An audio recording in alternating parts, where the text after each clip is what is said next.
let's talk politics. Sure. Florida. Right now, according to some polls, a recent poll, NBC, Wall Street Journal, Mitt Romney trails Barack Obama, the President of the United States, by 5 points. What does he have to do to make a difference? Well, you know, one of the things I carry around, Brian, I'll share it with you, is top 10 indicators card. And what Governor Romney has to do is take those top 10 indicators and you evaluate it from inauguration day to where we are today. I update it every month. You got to make the contrast. You got to go on offense. And you have to say this is where the president specifically is failing. And I think when you make that case, for instance, today, if the Mitt Romney were to talk about the fact that you have state-controlled oil and gas companies that are now going to cut off that supply going to Israel.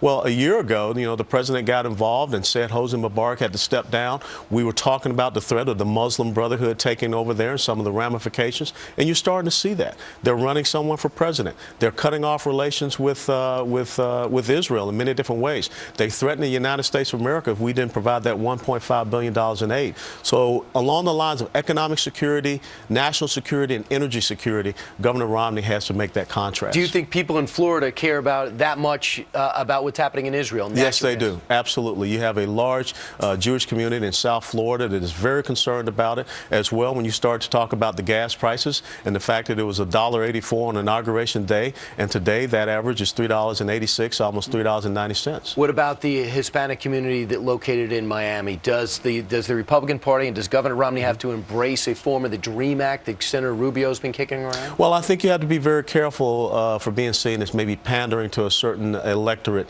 or sub-electorate. That's a real group. danger? That is a real danger because you don't want to see it that you're going out and being a politician. I think you have to talk to the American people about issues. You have to talk to the American people about the economic situation, how they want to raise taxes, but it's going to be just wasteful. The gas prices, people losing their jobs, home ownership. Now, those are the things you need to talk about. Would you be surprised if you were contacted by the Romney campaign about interviewing to be the vice president? I would be very